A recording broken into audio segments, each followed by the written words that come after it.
자, 이제 두 번째 단락으로 넘어갑니다. 여기는 문장 자체는 굉장히 짧습니다. 여기 되면 시유 이룽시로 동열 이거라.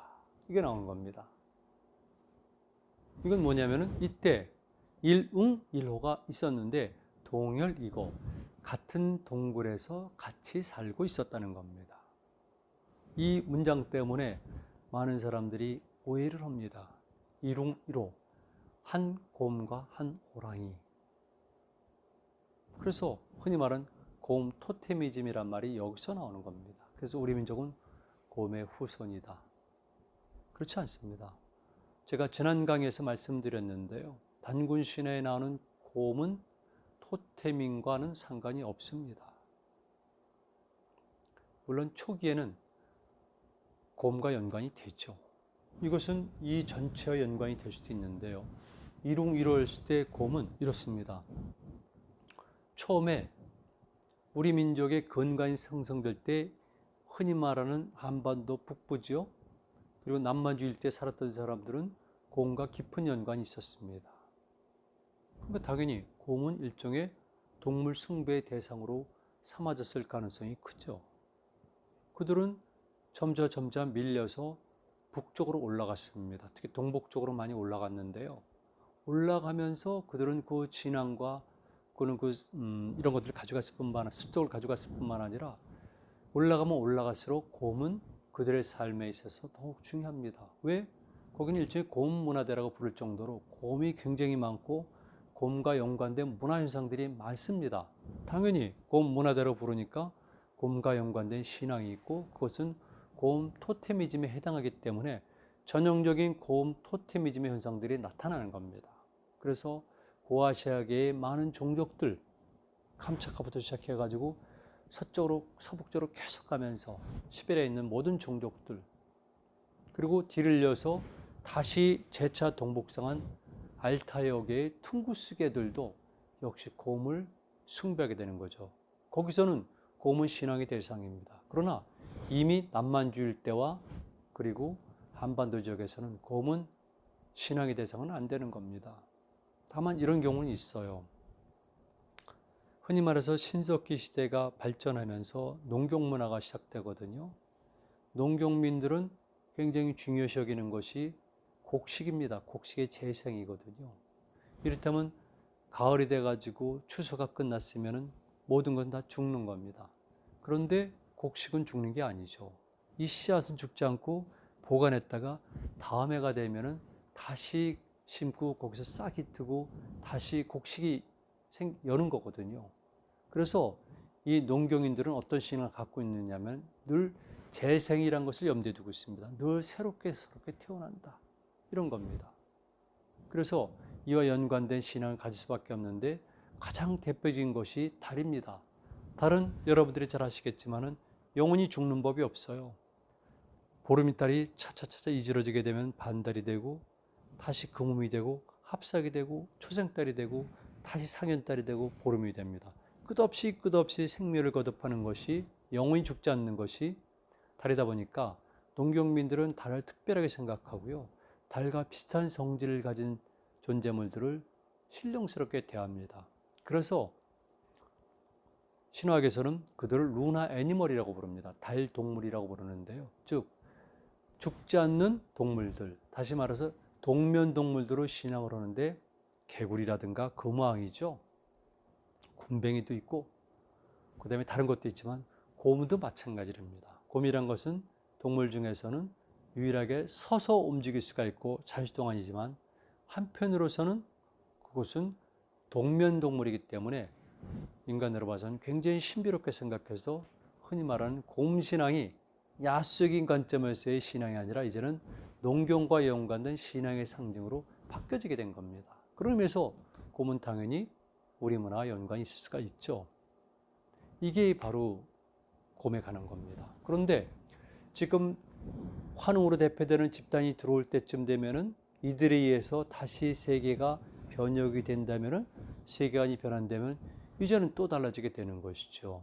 그래서 그때 가면 곰은 어떤 의미를 갖게 되냐면은 이제는 생물학적인 의미인 배어에서 완전히 탈피하게 되고 음만 남게 됩니다. 우리 예전에는 이런 얘기를 많이 했습니다. 누가 잘못하면 이놈아 하늘이 무섭지 않니? 또는 하늘이 본다. 하늘이 벌할 거야. 이랬을 때 하늘은 우리가 말하는 단순한 스카이가 아닌 거죠.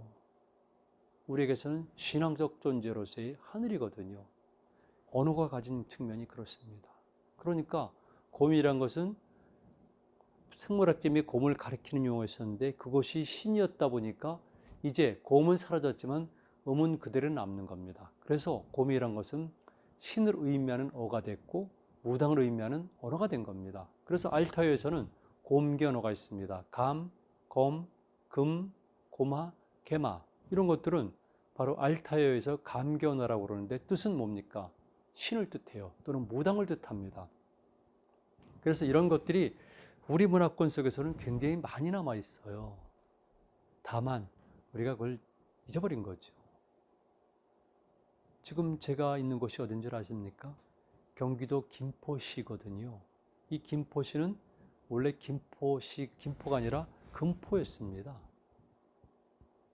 경도왕이 8세기 전반에 지명을 바꿀 때 이렇게 세금자 쓴 거기 때문에 금포입니다. 그거를 후대에 김포라고 잘못 읽은 거죠. 그러면 금포 이전에는 무엇이라 불렀습니까?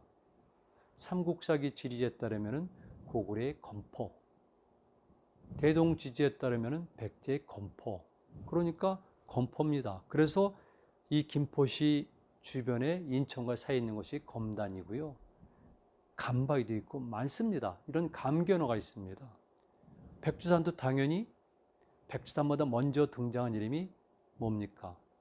개마산이거든요. 지금 개마고원 그러죠? 백두산을 고구려인들은 개마산이라고 불렸어요. 그 근처에 있던 소국도 개마국이었습니다. 그리고 이승우의 제왕운기, 그리고 이규보의 동국 이상국집에도 보면은 이 백두산을 또는 천지를 곰과 연관시키죠. 즉 웅신산, 웅시면 이렇게 이런 것들이 계속 남다 보니까 백제의 수도도 몽천 그러는데 몽천은 흔히 말하는 꿈마을이 아니라 곰마을이거든요. 이때 곰은 뭡니까?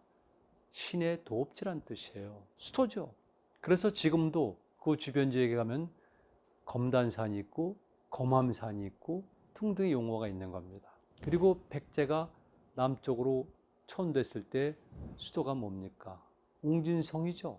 그 웅진성을 중국의 일부 사례 속에서는 고마성이라고 썼습니다. 그리고 지금도 그 지역에 가면 고마나루란 말이 사용되고 있어요. 그러니까 웅진도 곰이 아니라 실질적으로는 고마, 즉 신의 도읍지라는 뜻입니다. 수도란 뜻이죠. 이런 것들이 계속되다 보니까 신라의 수도인 경주도 저는 금성은 바로 신령스러운 시라고 봅니다. 당연히 간포항도 그렇고요. 이런 것들이 일본 열도로 그대로 전파가 됩니다. 그리고 잘 아시잖아요. 곰을 이 아시아 계통에서 알타이어에서 무당 신 그랬을 경우에 일본서 신을 무엇이라고 부릅니까? 가미죠. 가미사마 가미. 그리고 아이누족들은 곰을 감개언어로 부르고 있어요. 그리고 역시 신도 그렇게 부르고 있고요. 그 참 재미있는 사실이 있는데요.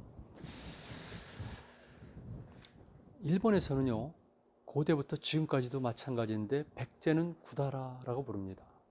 신라는 실학이라고 부르는데 고구려를 고마라고 불러요. 그 지금도 남아 있습니다. 왜 그런지는 모르겠어요. 그래서 고마는 역시 신령스러운 것을, 특별한 것을 의미한다는 것을 알 수가 있고, 그렇다면 단군 신화에는 1호의 웅은 그걸 의미합니다. 그럼 호랑이는 왜 있을까? 호랑이는 사실은 위호산신, 이게 동해거든요. 삼국지 위지 동의전에 나오면 동해조항에 동해인들은 위호산신, 호랑이를 산신으로 삼는다, 이렇게 되어 있습니다. 그리고 연해전 남부 지역에 가면은 지금 극히 일부 남아있는 우대개족들도 역시 호랑이를 신으로 모셔요. 당연히 여러분들이 아시는 것처럼 백두산 호랑이, 연해주 호랑이, 시베리아 호랑이 이런 것처럼 호랑이가 중요했기 때문에 오히려 호랑이가 숭배의 대상이 되죠. 뭐 호랑이 연관된 얘기가 너무나 많지만 또 넘어갑니다. 그러면 왜 이렇게 됐을까? 동열이고 곰과 상대적인 존재가 한 굴에 살고 있고, 곰과 호랑이는 어떤 특별한 시험을 거쳐서 곰이 승리자가 되어야만 하거든요. 그랬을 경우에 그 상대적인 존재로서 또는 조역으로서 배우자로서 여기 일호가 있는 겁니다. 그래서 일웅이로 동요리고는 이렇게 상대적인 존재가 한 굴에서 살고 있구나를 알 수가 있어요. 그런데 그들은 그냥 있습니까? 아니에요. 항상 빌어요. 누구에게? 신웅.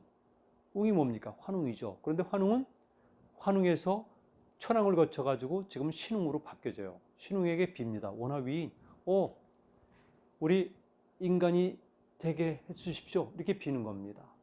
그러니까 그때 환웅이 신웅이죠. 줍니다. 무엇을 보냅니다. 쑥 한 줌과 마늘 20개를 주는 겁니다. 그리고 너 100일 동안 햇빛을 보지 말고 이것을 먹어라. 그러면은 인간의 몸을 얻을 것이다. 분명히 인용이라고 되어 있어요. 자, 어떻습니까? 잠깐 생각을 한번 해보세요.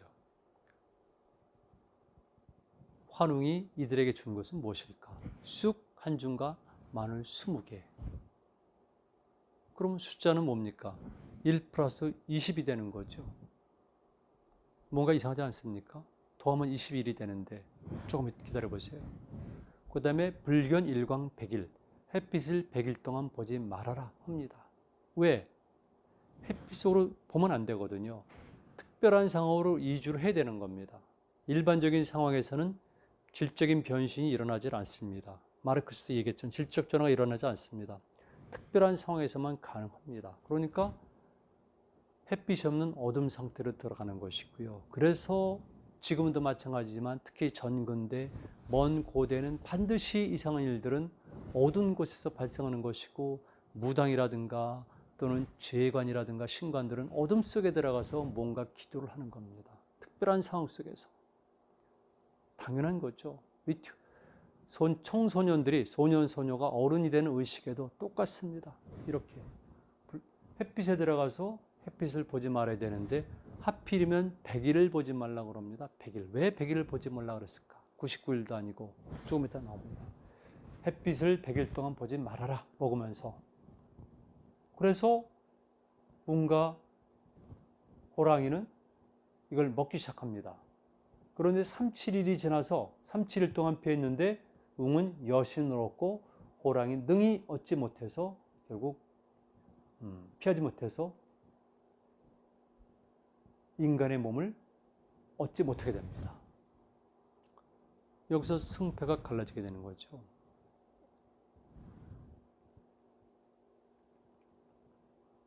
곰은 결국은 37일 동안은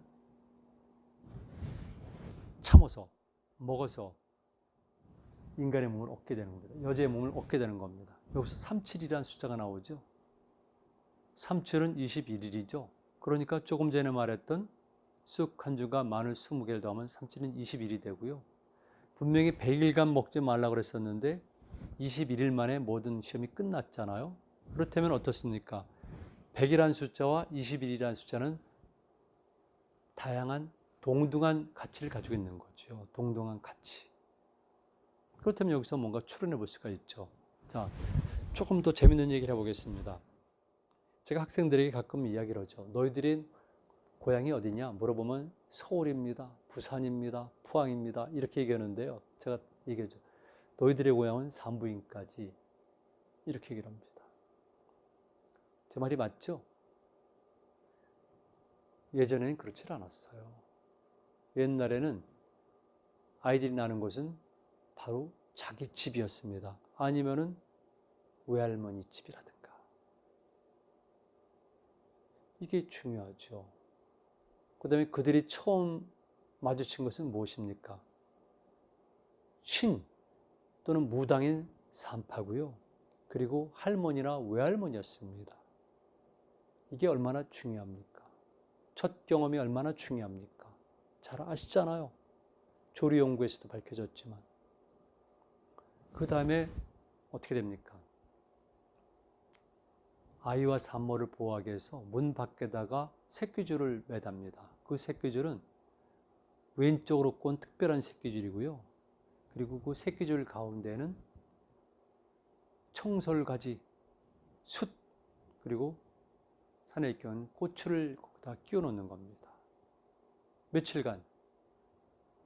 세일의간이거든요. 삼출은 21일간. 이게 우연의 일치입니까? 아니에요. 세일의 동안 자빈의 출입을 금하면서 아이와 산모를 보호하는 겁니다. 그런데 여기 그게 그대로 드러나고 있어요. 그리고 우리 100일 잔치죠. 100이라는 숫자가 아주 특별한 의미도 있지만 100일이 지나야지 아이가 이제는 완전히 살 수 있다는 확신을 갖게 되고요. 신체 기본 골격이 완성이 된다고 그래요. 그래서 우리는 100일 잔치를 크게 하고 그리고 그 전에는 세일회가 중요했던 것이고요.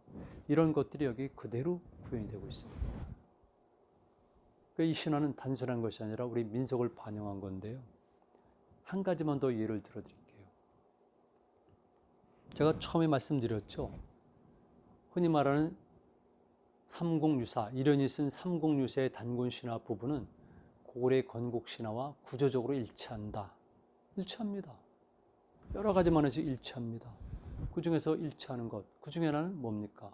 고구려의 민속으로도 남아있지만 고구려에서는 소녀들이 크게 되면은, 성장하게 되면은, 혼인할 나이가 되면은 일단 집 뒤에 만들어놓은 조그만 가옥으로 유폐가 되는 겁니다. 이게 습석이고요. 신화를 보세요. 유아부인이 어떻습니까? 금화에서 구출되어 온다면은 어두운 공간에 유폐가 되어 있는데 갑자기 천장에서 빛이 들어오니까 유아는 피했는데 결국은 몸에 감흥이 돼서 아이를 베게 되고 거기서 나온 것이 알이지 않습니까? 이런 것들은 전부 다 일치가 되고 있어요. 그래서 우리 민족문화권에서는 이렇게 아이가 탄생하는 과정을 특별하게 여기고 그래서 이렇게 소중한 겁니다. 저는 단군신화 이렇게 보면서 어쩌면 이렇게 내가 어렸을 때 경험한 것과 똑같을까 이런 생각을 하면서 제가 꽤 오래전에 이 단군신화를 분석한 겁니다. 의미가 상당히 큰 거죠. 자, 이제 곰은 승리했고 결국 호랑이는 실패한 겁니다. 그럼 그 다음 단계는 뭐겠습니까? 당연히 이 다음이죠. 주원, 유잉. 그래서 웅은 거짓으로 해서 혼인했다. 이렇게 되는 거죠. 이제 거의 끝나가는데요. 그럼 다음 단계는 뭐겠습니까? 곰은 인간이 되길 원했고요. 그런데 여신을 어떻게 된 겁니다. 그러면 당연히 곰이 원하는 것은 잉태죠. 그거 아니겠습니까? 당연히 잉태죠. 그래서 잉태를 하길 원합니다. 원하다 보니까 늘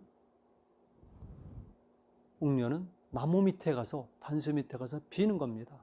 아기를 낳게 해달라고 비는 거죠. 아기 낳게 해주세요. 당연한 거죠. 그러면 아기를 낳게 할 때 그 상대는 어떤 존재겠습니까? 뭐 당연하겠지만 환웅이죠. 동물 상태에 있었던 곰과 호랑이가 특히 곰이 특별한 과정을 거쳐서 리티오를 거쳐서 인간이 됐습니다. 그는 사실은 반은 동물이고 반은 인간인 거죠. 그런데 그가 지향하는 것이 뭐겠습니까? 당연히 새로운 존재물은 인간이 되어야 한다는 것이죠. 그렇다면 결합할 대상은 누구입니까? 아무도 없기도 하지만 그래서 환웅과 결합을 할 수밖에 없습니다. 환웅도 그걸 알고 있고요. 그래서 환웅은 일종의 자격을 위해서 웅과 호에게 그런 혹독한 시련, 즉 리티오를 부과한 겁니다. 그러니까 곰은 당연히 거기서 그 의례를 통과했으니까 결혼하게 되는데 중요한 것은 웅과 환웅이죠. 환웅과 웅녀가 직접 결합하지는 않습니다. 서양 신화를 한번 떠올려 보실래요? 그리스 신화 한번 떠올려 보실래요? 제우스는 많은 존재물들과 결합을 합니다. 신과 요정과 인간과 결합을 할 때 그는 신으로서 합니다. 그렇게 되면 거기서 난 자식은 어떻게 되겠습니까? 그런데 우리 단군신화를 보게 되면 웅은 신웅의 모습이 아니라 여기서 저런 주목하셔야 되는데요. 제가 찾아볼게요. 여기 있군요. 가화. 가짜는 거짓으로 수 있고 잠시라고 표현할 수도 있는데요. 잠깐 동안 거짓으로 또는 변해가지고 혼인을 하게 됩니다. 웅녀와. 그래서 아이를 낳는데 그 아이가 누구냐면 단군 왕검이라는 것이죠. 그래서 호활 단군 왕검으로 흔히 말하는 단군신화의 내용은 끝이 나게 된 겁니다. 어떻습니까? 특별한 의미 있는 것 같지 않습니까? 그래서 저는 지금 제가 말씀드린 것은 흔히 말하는 단군신화에 관한 부분들을 이루는 몇 가지 요소들, 신화서라고 부르는데요. 이 신화서들을 제가 분석을 하면서 단군신화는 이러이러한 성격을 가지고 만들어졌다, 이렇게 말씀드린 겁니다. 그렇다면 이제는 한 단계가 더 남았는데요. 왜 이런 신화를 만들었을까죠? 왜 이런 신화, 왜 이런 논리, 왜 이런 사상, 왜 이런 세계관을 만들었을까? 이게 중요한 거죠. 오늘날 우리에게 중요한 것은 그런 거거든요. 조금 전에 제가 말씀드린 것은 신화세가 난 것이고, 지금부터 제가 말씀드릴 것은 왜, 이겁니다. 다른 것도 있지만 저는 이걸 주목합니다. 지금 한국 사회가 어떻습니까? 가장 중요한 것은 갈등이거든요. 어떤 갈등입니까? 세대 간의 갈등, 빈부 간의 갈등, 그리고 세계 간의 갈등, 사상의 갈등, 이 갈등이잖아요. 서로 상대적인 존재들이 뭔가 일을 같이 도모해야 되는데, 조화를 지향해야 되는데 못하고 있잖아요. 이런 것들은 어느 시대, 어느 상황에서도 흔히 일어날 수 있는 겁니다. 다만 이런 갈등의 요소들을 어떻게 슬기롭게 대처해서 어떻게 슬기롭고 그리고 평안하게, 그리고 심지어는 아름답게 봉합하거나 아니면 조화를 이룰 수 있느냐, 이게 중요한 거죠. 그런데 여기서는 어떻습니까? 처음에 환웅은 분명히 하늘에서 내려옵니다. 이건 특별한 존재들이에요. 그리고 문화사적으로 볼 때 이 사람들은 시기적으로 볼 때도 그렇고 분명히 하늘을 신앙의 대상으로 삼고, 그리고 당연히 그들은 힘을 가진 사람들이고 서북 쪽에서 온 사람들이니까 청동기 문화를 가지고 군사력을 겸비한 특별한 사람들이 온 겁니다. 이주해 온 겁니다. 그랬을 경우에 여기 있는 사람들은 흔히 말하는 수렵 삼림 문화 단계를 거쳐서 농경 문화를 영위하면서 비교적 평화롭게 여기고 정착되어 있는 사람들입니다. 그럼 이 양대 세력이 만날 때는 일반적으로 충돌이 발생할 수밖에 없거든요. 나쁘게 말하면 살육과 약탈이 일어나는 거죠. 그런데 그렇게 되면은 공멸합니다. 그랬을 경우에 그들은 어떤 방법을 취했을까? 이런 거죠. 환웅으로 대표되는 집단이 내려올 때도, 이주할 때도 그들은 명분을 갖고 있습니다. 하늘의 생각, 하늘의 세계를 그대로 지어낸다. 즉 이상사회를 구현하겠다. 홍익인간, 널리 인간을 이롭게 하겠다. 이런 것들을 표방하면서 내려온 겁니다.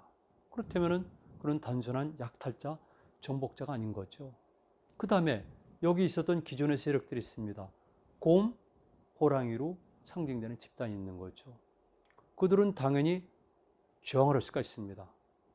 충돌할 수가 있습니다. 그런데 불구하고 그들은 아니거든. 원하위인 인간이 되고 싶다. 이렇게 얘기하는 겁니다. 너희들과 동화되고 싶다. 같이 공존하고 싶다. 이렇게 주장을 하는 겁니다. 그러니까 환웅은 이들에게 그렇다면은 우리 서로 거기에 접근하도록 노력을 하자. 그래서 너희들은 거기에 걸맞는 자격을 가져야 되는데, 예를 들게 되면 쑥과 마늘을 먹으면서 햇빛 속에, 굴 속에 들어가서 100일 동안 햇빛을 보지 말고 그래야 된다고 얘기한 거죠. 그래서 거기서 불과 21일에 끝났지만은 곰은 그리티오를 통과했고 범은 실패한 겁니다. 저는 이런 문제도 마찬가지인데요. 난민 문제도 똑같고 이주민 문제도 똑같다고 생각합니다. 그랬을 경우에 새로운 세력들과 기존의 세력들은 서로가 양보를 해야 되는 거거든요. 부분적인 자기 희생이 필요한데 그런 논리가 그 시기에는 세계관으로 정립이 됐었고 지금 우리는 그걸 절실히 필요로 하고 있다는 겁니다. 그래서 일단 여인의 몸을 획득했거든요. 웅녀가. 그 다음에 결혼을 하게 되면 비로소 두 개 상반된 존재, 상반된 집단, 상반된 문화, 상반된 국가가 서로 결합을 하는 단계까지 온 겁니다. 그런데 하나는 말 그대로 인간의 몸을 갖추는 노력을 기울여서 반쯤은 인간이 됐는데, 그러면 환웅으로 대표되는 집단들은 신의 자격으로서 또는 천의 자격으로서 그대로 결합하면 형평이 어긋나잖아요. 그런데 여기 중요한 것은 가화라는 규절입니다. 가화. 거짓으로 또는 잠시, 가화라는 명이 나오죠. 이렇게 가화. 그러니까 저는 이렇게 해석합니다. 환웅, 천황, 신웅, 이 존재도 결국은 잠시 동안 인간으로 변했다는 거죠. 그래서 반인 반신과 또는 반인 반숫, 곰이죠.